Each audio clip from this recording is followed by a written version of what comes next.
काफ़ी अच्छा, आप देख रहे हो लोगों का उत्साह भी बहुत अच्छा है और मुझे भी बहुत बढ़िया फील आ रहा है क्योंकि कुछ देश के लिए, प्रदेश के लिए और हल्के के लिए कुछ कर पाऊंगा और भी अच्छा। जैसे आज आप आदमपुर में आए हैं, बीजेपी ज्वाइन करने के बाद आपका पहला दौरा है, इस दौरे के बारे में क्या कहना चाहेंगे सर? देखिए बहुत अच्छा, मैं पहले भी बीजेपी ज्वाइनिंग के टाइम पे भी आया था और ज्वाइनिंग के बाद आपकी बात ठीक है, पहली बार आया हूँ। ऐसा ही उत्साह उस वक्त था, ऐसा याद रहे, अभी उत्साह बढ़ता ही जाएगा।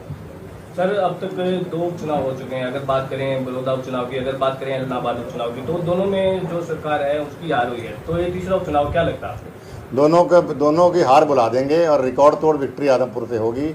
और मनोहर लाल खट्टर जी की जो काम करने का तरीका है और मोदी जी की नीतियां हम लोगों के बीच में लेके जाएंगे और रिकॉर्ड तोड़ के दिखाएंगे यहाँ पे। सर अगर बात करें 2019 के लोकसभा चुनाव की, तो उसमें दुष्यंत चौटाला, भव्य बिश्नोई और ब्रजेंद्र सिंह तीनों ने चुनाव लड़ा था, लेकिन अभी तीनों सत्ता पक्ष में है, तो जनता ये पूछ रही क्या ये मजाक हो रहा है क्या हमारे साथ? नहीं, मजाक नहीं हो रहा है। जनता को तो खुश होना चाहिए, वो तो घबराहट तो होनी चाहिए कांग्रेस के लोगों को कि हम कहाँ जाएं, क्योंकि 3 लोग आपस में प्रतिनिधि इकट्ठे हो गए तो ट्रिपल पावर हो गई, हमारी हैट्रिक पावर हो गई है। तो पसीना तो कांग्रेस को आना चाहिए। जैसे बीजेपी में आप गए, उसके बाद बीजेपी के जो टिकट के दावेदार यहाँ थे, मैदान में भी थे, क्या लगता है कि आने वाले उपचुनाव में वो बीजेपी के जो जितने भी नेता कार्यकर्ता आपके साथ लगेंगे? नहीं, देखिए ऐसा है कि बीजेपी और मैं हम एक हो गए हैं अब। यह तो है नहीं कि यहाँ कोई धड़े हैं कांग्रेस की तरह। भारतीय जनता पार्टी में कोई धड़ा नहीं है, सब नरेंद्र मोदी जी को और अमित शाह जी को नेता मानते हैं अपना, और प्रदेश में मनोहर लाल खट्टर जी को। तो हमारा कोई मन मुटाव नहीं है। बाकी आज सोनाली फोगाट जी की यहाँ मेरी चाय भी थी, तो हम लोग एक मत है। परसों पूरी आदमपुर की टीम की मीटिंग भी मेरे यहाँ दुकान के अंदर है। तो हम एकजुट होकर चुनाव लड़ेंगे और कांग्रेस पार्टी को हमने भारत मुक्त करना है। जैसे सोनाली जी पिछले इंटरव्यू में, मेरा 2 दिन पहले इंटरव्यू था, उन्होंने कहा था शरीरी ने अगर 2 कदम पीछे कर लिए तो ऐसा नहीं कि मैदान छोड़ के चली जाए। तो उन्होंने जो टिप्पणी की थी, और आज आप लोग दोनों आपने मुलाकात की, क्या समझते हैं उसके मायने? उसके इसका जवाब आप उनसे दीजिए, कल उनसे दोबारा पूछेंगे, उनका जवाब कुछ फ़र्क होगा। अच्छी नेता हैं और काफ़ी अच्छी लंबी हमारी मीटिंग हुई उनसे। लगभग उनके घर पे मेरी चाय थी 1 घंटा के लगभग, और सारे हमारे कोई मन मुटाव थे और सब दूर हो गए। मिल के काम करेंगे और वो पूरा हमारा साथ देंगे यहाँ पे। सर हुड्डा को आपने चैलेंज किया था कि अगर दम हो तो आप लड़के दिखाओ, लेकिन उनके विधायक की बात करें, बड़ौदा से विधायक इंदुरा नरवाल और बालू, तो उन्होंने कहा कि कुलदीप बिश्नोई के लिए उनका एक सिपाही काफ़ी है, अगर हुड्डा साहब मेरे को जाते थे तो मैं काफ़ी पब्लिसिटी के लिए कुलदीप। तो मैं ऐसे लोगों का जवाब देता नहीं। मैं सिर्फ भूपेंद्र सिंह हुड्डा से बात करना चाहता हूँ कि भाई वो उन्होंने कहा कि मैंने बहुत विकास किया अपनी सरकार के टाइम पर, तो क्यों नहीं चुनाव लड़ते, पता लगेगा विकास हुआ है कि नहीं हुआ है। भूपेंद्र सिंह हुड्डा की सरकार सिर्फ प्रॉपर्टी डीलर की सरकार थी, CLU की सरकार थी, भ्रष्टाचार की सरकार थी। लोग जानते हैं एक इलाके का काम हुआ, एक ही एरिया का काम हुआ। इसी घबराहट के मारे आज भूपेंद्र सिंह हुड्डा चुनाव लड़ने से डर रहे हैं यहाँ से। मैं मुख्यमंत्री नहीं रहा, मैं मंत्री नहीं रहा, मैं कुछ भी नहीं रहा, फिर भी मैं कह रहा हूँ मेरे बेटे के खिलाफ यहाँ से चुनाव आप लड़ लीजिए।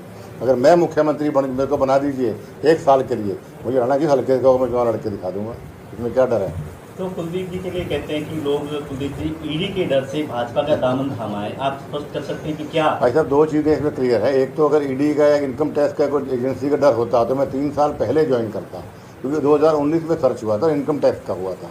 तो डर होता तो उस वक्त ज्वाइन करता। आज क्यों कर रहा हूँ मैं, जब मेरे तकरीबन केस खत्म हो गए। दूसरा, ईडी का मेरे ऊपर कोई केस नहीं है, ना कभी ईडी का कोई केस था ना है।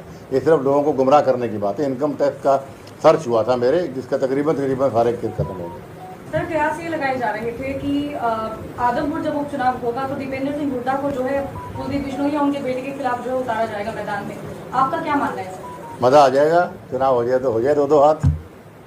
तो जैसे मुख्यमंत्री मनोहर लाल जी की आप प्रशंसा करते रहे, मुलाकात आप करते रहे हैं, तो जैसे आपके जिस हिसाब से आप शामिल हुए हैं, कोई ऐसे शर्त भी रखे गए हैं कि आने वाले समय में कोई आपको भारतीय जनता पार्टी की तरफ से कोई बड़ा ओहदा मिले? देखिए 2 चीज़ें हैं, 2 प्रश्न आपके। पहला आपने मनोहर लाल खट्टर जी के बारे में कहा। मैं समझता हूँ सबसे बेहतरीन मुख्यमंत्री आज के मुख्यमंत्रियों में पूरे हिंदुस्तान में अगर कोई है तो मनोहर लाल खट्टर जी, इसमें कोई दो राय की बात नहीं है।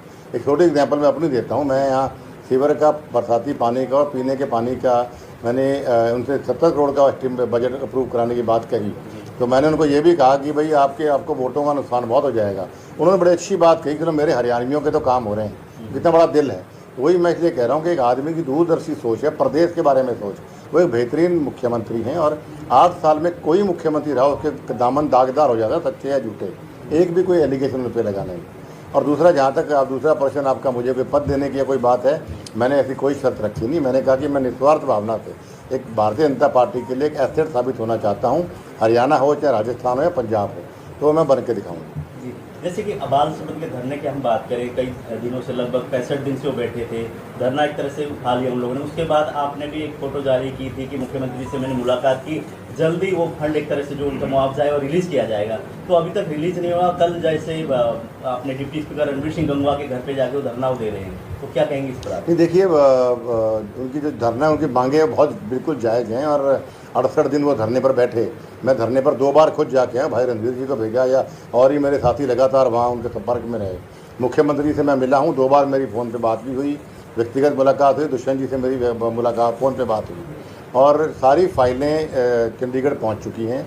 बीच में किसी एक और इलाके का इकट्ठा दे रहे हैं, एक्चुअली 70 करोड़ के करीब मुआवजा है पूरे 3, 4, 5, 6 जगहों का, बालतमा, आदमपुर और नलवा हल्के को ये मुआवजा जारी हो जाएगा। अगले कुछ दिनों में मुआवजा जारी हो जाएगा। जैसे आपके और मैं दिन रात लगा हुआ हूँ और मुआवजा दिलवा के भी दूंगा। जिस आपके समर्थक कहते हैं 25 साल से सत्ता से बाहर है थे, अब सत्ता में आए हैं तो उम्मीदें होते हैं, तो आदमपुर का क्या सपने आप ले रहे हैं, किस तरह? देखिए जी, ऑलरेडी 300 करोड़ के आसपास की काम मैं शुरू करवा चुका हूँ, ज्वाइनिंग के दौरान और ज्वाइनिंग के बाद भी।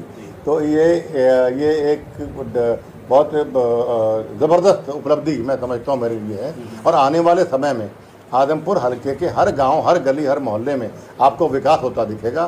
थोड़ा इंतजार करिए। सर, उपचुनाव कब तक होने की संभावना है और यदि उपचुनाव होगा तो तैयारियां कितनी हैं? देखिए, उपचुनाव तो इलेक्शन कमीशन ऑफ इंडिया बता सकता है, पर मेरी प्रार्थना आपके माध्यम से यही है कि जल्द से जल्द उपचुनाव कराएं ताकि जिसको भी टिकट मिले, मेरे बेटे को मिले या कुछ भी, तो वो और तेज़ी से विकास की गाड़ियाँ दौड़ सके।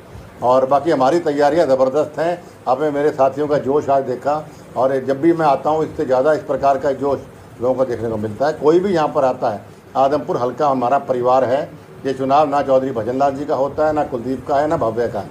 ये चुनाव आदमपुर हल्के के मान और सम्मान का चुनाव है, जो आदमपुर हल्के का परिवार, मेरे परिवार का हर वोटर अपना चुनाव समझ के लड़ता है और आगे भी लड़ेगा। जैसे कोली गांव, आदमपुर गांव में पानी की समस्या, उसको लेकर लोग मिले भी हैं, बड़ी दिक्कत है, कई ढाणियां जैसे 4-4 फुट पानी में, उसको लेकर किस तरह से आपके? भाई साहब, अभी हमने 9 गांव और आदमपुर मंडी पानी पूर्ण रूप से निकाल दिया है। अभी मेरे 3 गांव बचे हुए हैं, आदमपुर गांव, चबरवाल और कोली का कुछ एरिया। उसके लिए भी लगातार हमारी पंप मोटरें लगी हुई हैं। पाइपों की थोड़ी दिक्कत आ रही है, वही मेरी अफसरों से लगातार बात है। अगले 3-4 दिन के अंदर इनको ही मैं साफ कर दूँगा। हरियाणा में मेरा चैलेंज है कि और जहाँ बारिश का पानी भरा है उन हल्कों से, मतलब अगर 80% बेटर मेरा हल्का ना हो तो मैं राजनीति संन्यास दे दूँगा। तो अंतिम सवाल, पूरे हरियाणा के नेता बहुत सारे ऐसे कुलदीप बिश्नोई को टारगेट करते हैं, क्या कारण मानते हैं ऐसा? मेरे अंदर तब कुछ मेरे में बात है, तभी कुछ बात है। मैं खास हूँ तभी कुछ बात है।